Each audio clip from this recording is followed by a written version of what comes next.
चक्रधरपुर के वन विश्राम गृह में आज एक अहम बैठक आयोजित की गई। बैठक में सामाजिक संगठनों, बुद्धिजीवियों और जागरूक नागरिकों ने हिस्सा लिया और सबसे बड़ा मुद्दा रहा चक्रधरपुर रेल मंडल में ट्रेनों की लगातार देरी। लोगों ने बताया कि कई महत्वपूर्ण ट्रेनें घंटों लेट चल रही है, जिससे छात्रों, मजदूरों, व्यापारियों और आम यात्रियों को भारी परेशानी और आर्थिक नुकसान उठाना पड़ रहा है। इसी को लेकर सर्व समिति से एक पहल को जनता रेल आंदोलन का नाम दिया गया और इसे बड़े स्तर पर चलाने का फैसला लिया गया। वीडियो में आगे देखें। आज शहर के और ग्रामीण क्षेत्र के बुद्धिजीवी वर्गों के साथ में आज एक वन विश्रामागार में एक बैठक रखी गई है। बैठक का मुख्य मुद्दा ये है कि चक्रधरपुर रेल डिवीजन के अंतर्गत में जो पिछले 3 सालों से मतलब यात्री जो ट्रेन हैं उनका जो है घंटों जो है लेट चलने से जो है चक्रधरपुर और इसके आसपास के क्षेत्र ग्रामीण और जरूरतमंद और कई ऐसे तबके हैं जिनका जो है इस कठिनाइयों का सामना लगातार करना पड़ रहा है और रेल मंडल जो है इस पर किसी तरह का जो है कार्रवाई नहीं कर रहा है और अपनी स्थिति को नहीं सुधार रहा है। इसी को लेकर जो आज एक बैठक रखी गई है, जिसका बहुत छोटा सा कॉन्सेप्ट है कि पिछले एतवार पर हम लोग फिर से एक बार शहर के और ग्रामीण क्षेत्रों के लोगों के साथ और सामाजिक वर्ग और जितने भी मान्य और जिम्मेदार लोग उन सभी के साथ में एक बड़े रेल आंदोलन के लिए हम लोग अपने आप को तैयार कर रहे हैं और इस आंदोलन का हम लोग एक नाम रखे हैं जनता रेल आंदोलन। नमस्कार मीडिया बंधु को, क्योंकि आज हम लोग यहाँ वन विश्रामागार में एक छोटी सी बैठक रखे हैं। मैं विजय सिंह सुमरी और समाज की सेवा करता रहता हूँ, तो उस नाते हमें भी यहाँ पे आमंत्रित किया गया था, क्योंकि आज हम लोग देख रहे हैं चक्रधरपुर डिवीजन राजस्व के मामले में भारतवर्ष में जो है नंबर 1 आ गया है। तो निश्चित है यहाँ के जो पदाधिकारी हैं वर्तमान में जो DRM है तरुण भोरिया एवं अन्य जितने भी पदाधिकारी हैं इस डिवीजन के चक्रधरपुर डिवीजन के, उन पदाधिकारियों का मंशा है कि यात्री ट्रेनों को हमेशा लेट करो। जितने भी पैसेंजर से एक्सप्रेस है एक्सेप्ट वंदे भारत ट्रेन जो है एकदम समय से चल रही है और जितनी भी ट्रेन है कम से कम 10 से 12 घंटा लेट में चल रही है, जिससे कि हमारे जितना स्टूडेंट्स है लोकल में यहाँ जो मतलब हमेशा हर दिन जाते हैं जमशेदपुर पढ़ाई लिखाई के लिए जाते हैं, किसी का मेडिकल केस रहता है जमशेदपुर में अच्छा इलाज होता है बोल करके हम लोग यहाँ से डॉक्टर लोग रेफर करते हैं, वहाँ भी जाते हैं। वहाँ भी उनको काफ़ी लेट के वजह से उनको जो है अननेसेसरी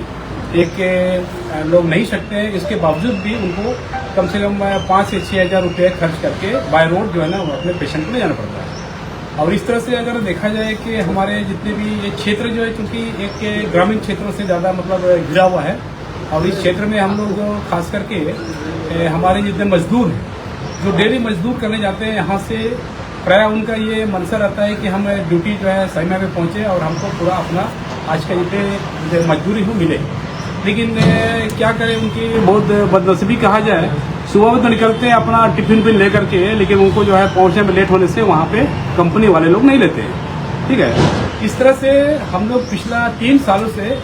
ये लेट लतीफ की जो है ना मामले को जान रहे हैं। सारे लोग इससे वाकिफ है, हमारे यहाँ के सांसद, हमारे विधायक, मंत्री एवं रेल मंत्रालय भी जानती है, लेकिन रेल मंत्रालय ऐसा कोई आदेश जो है ना इस डिवीजन को नहीं दी है, पर भी जो है ना इस CKP डिवीजन में यात्री ट्रेनों को लेट करके बाकी मालगाड़ियों को एकदम समय पे और काफ़ी लंबी मतलब कतार में मालगाड़ियाँ जुड़ी रहती है, 100 बोगियाँ जुड़ी रहती है और जो है रेल को चला रही है माल ढुलाई के लिए। तो इस तरह से अगर देखा जाए तो हम लोग को इसमें एक आम शहरवासियों को या ग्रामवासियों को हम लोग आह्वान करना चाहते हैं आज इस माध्यम से कि हम लोग के साथ भी इस आंदोलन में आए। हम लोग एक बार प्रथम प्रयास में हमारा एक मेमोरेंडम जो है DRM साहब को, तरुण भोरिया साहब को जाएगा। उस मेमोरेंडम में लिखा जाएगा कि अगला 15 दिन में अल्टीमेटम हम लोग लिख देंगे कि अगर आप इस पर कोई कार्रवाई नहीं करते हैं, ट्रेनों की आवाजाही में अगर लेट लतीफ का जो सुधार नहीं लाते हैं, तो निश्चित रूप से हम लोग जो है एक बड़ा आंदोलन, घेराव प्रदर्शन या तो मैंने भूख हड़ताल कुछ भी करने के लिए हम लोग बाध्य हो जाएंगे। उसमें जो है ना सारा रेल प्रशासन जो है जिम्मेदार रहेगा। तो इस तरह की बातें हैं। अगला हम लोग की बैठक जो है आने वाले संडे 12 तारीख है। टाइमिंग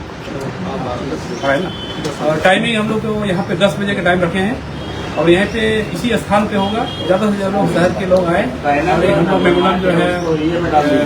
तैयार कर रहे हैं मेमोरेंडम और लोगों का संयुक्त हस्ताक्षर करके हम लोग DRM साहब को जो है यदि शीघ्र देने की हमने तय की है। हम लोग वन विश्राम गृह चक्रधरपुर आज बैठे हुए मूल जो मुद्दा रहा कि ट्रेनों की लेट में तकलीफ होता है, जो आम जनमानस को जो तकलीफ होता है, स्टूडेंट्स लेट से पहुंचते हैं, मेडिकल पेशेंट सही समय से नहीं पहुंच पाते जिसके कारण उनको जान माल की हानि होती है, और जो डेली वेज लेबर्स होते हैं जो नज़दीकी बड़े शहरों में पहुंच करके उनका जो रोजी रोटी के लिए उनको पहुंचना होता है तो वो भी सही समय से नहीं पहुंच पाते जिससे उनको आर्थिक नुकसान होता है। और जो नॉर्मल पैसेंजर्स होते हैं, ट्रेन अमूमन 10 घंटे 12 घंटे कभी 20 घंटे वो लेट होते हैं जिस कारण से उन्हें समय का नुकसान होता है, आर्थिक नुकसान, मानसिक नुकसान होता है ना। तो इसका भरपाई के लिए रेलवे तो एक और कोई कदम उठाती है। पहले ये रेलवे था कि लोगों को गंतव्य स्थान तक सही समय पर पहुंचाने के लिए, लेकिन अब इसका उद्देश्य बदल गया कि रेलवे डिवीजन में से ज़्यादा माल ढुलाई करके रेवेन्यू जनरेट करें और उसका हिस्सेदारी खाएं, जो कि सरासर गलत है। तो इस कारण हम आप देखेंगे कि कोरोना काल के बाद से हमारे इस डिवीज़न में काफ़ी ज़्यादा रेलवे ट्रेनों की जो स्पीड है धीमी हो गई है। लोग बहुत लेट लतीफ़ी के कारण से वो परेशान आ चुके, वो बराबर वो संबंधित अधिकारियों को पत्र लिखे, प्रोटेस्ट भी किया, लेकिन रेलवे कोई सुनवाई नहीं कर रही है। तो आज हम लोग बैठे हुए हैं कि आगे के इस प्रकार की रणनीति हम तैयार करें कि रेलवे प्रशासन को हम बाध्य कर देंगे कि वो सही समय पर ट्रेनों को वो चालू करें, और इसके लिए हमें पूरे आम जनमानस की सहायता की आवश्यकता होगी। तो हम सभी लोगों से उम्मीद करते हैं कि आगामी 12 अप्रैल को वन विश्रामागृह में जो 10 बजे मीटिंग होंगी उसमें वो पहुंचे, और साथ में वो हमारे सोशल मीडिया कैंपेन्स के साथ भी जुड़े, ताकि हम रेलवे पर चौतरफा प्रेशर क्रिएट कर सके ताकि वो आम जनमानस को इस समस्या से निजात दिला पाए।